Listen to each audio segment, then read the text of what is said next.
అనుదినమన్న శ్రోతలకు మన ప్రభువును రక్షకుడై ఉన్న యేసుక్రీస్తు యొక్క సరిసాటి లేని మహా గొప్ప పరిశుద్ధమైన నామమున దుష్యుభములు నేడు 2026 సంవత్సరము మే మాసము 24వ తారీఖు ఆదివారం నాటి ధ్యానాంశము తప్పించును విడిపించును. దానియేలు గ్రంథము 3వ అధ్యాయము 17వ వచనమందు మేము సేవించుచున్న దేవుడు మండుచున్న వేడిమి గల ఈ అగ్నిగుండముల నుండి మమ్మును తప్పించి రక్షించుటకు సమర్థుడు, మరియు నీ వశమున పడకుండా ఆయన మమ్మును విడిపించును. ప్రభువు మనలను త్రోవ నడిపించుడితో పాటు తప్పించును విడిపించును. అది శత్రుకు మేషకు అబేద్నోగు యొక్క విశ్వాసపు ఒప్పుకోలు మాత్రముగాక దృఢమైన సాక్ష్యముగాను అమర్చబడెను. ఒకవైపున రాజు యొక్క కోపమును తప్పించేను, మరోవైపున బలవంతులను సహితము దహించి వేసిన అతి భయంకరమైన అగ్నిగుండముల నుండి విడిపించెను. నేడు ప్రభు మిమ్ములను ఎందులో నుండి విడిపించవలను? అతి భయంకరమైన అప్పుల సమస్య నుండియా, నింద అవమానం నుండియా, రోగ సయము నుండియా, క్రూరుల యొక్క హింసల నుండియా, తరతరములుగా సంక్రమించుచున్న శాపము నుండియా, ఎందులో నుండి మీకు విడుదల కావలేను? ఏదైనప్పటికీ ప్రభు విడుదలను ఇచ్చుటకు సముద్రుడై ఉన్నాడు. ఆయన మిమ్ములను విడిపించి తప్పించును.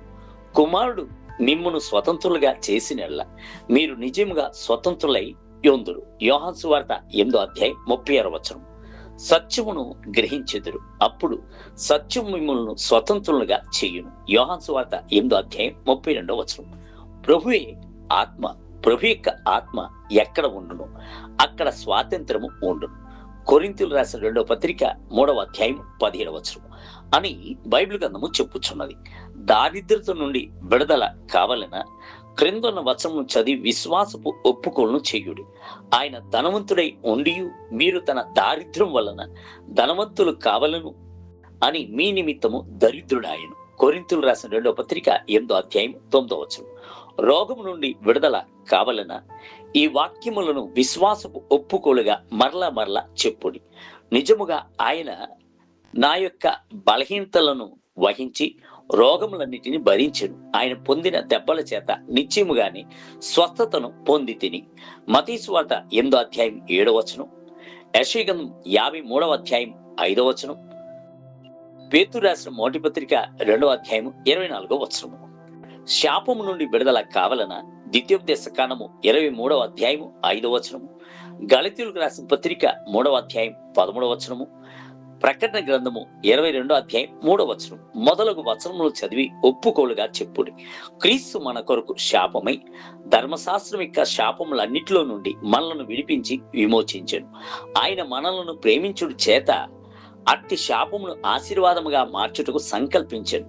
పాపపు జీవితం నుండి మీకు విడుదల కావలన కల్వరి శిలువను తేరి చూడుడి. మనము పాపముల విషయమై చనిపోయి నీతి విషయమై జీవించినట్లు ఆయన తానే తన శరీరమునందు మన పాపములను మ్రాను మీద మోసుకొనెను అని బైబిల్ గ్రంథము చెప్పుచున్నది. పేతురు రాసిన మొదటి పత్రిక 2వ అధ్యాయం 24వ వచనం. దేవా, నేను సాహసించి తెగించి చేసిన పాపం వలన నేను నిన్ను దుఃఖపరిచి ఉన్నానేమో. నా దోషములే కదా మేకులుగా మారి నీ యొక్క శరీరమును గొచ్చివేసిన కదా. నేను తెగించి సాహసించి చేసిన పాపములే కదా కొరడాలుగా మారి నిన్ను వేదన పరిచెను కదా. నా పాపమును క్షమించుము, పాప క్షమాపణ నిశ్చయితను, రక్షణ సంతోషం దయచేయము అని కన్నీటితో అడుగుడి. దేవుని బిడ్డలారా, ఆయన పాపపు అలవాట్ల నుండి మిమ్మలను నిశ్చయముగా విడిపించి తప్పించును. నీటి ధ్యానమునకై మన పాపములను మనము ఒప్పుకునే ఎడల ఆయన నమ్మదగిన వాడును నీతిమంతుడు గనుక ఆయన మన పాపములను క్షమించి సమస్త దుర్నీతి నుండి మనలను పవిత్రులుగా చేయును.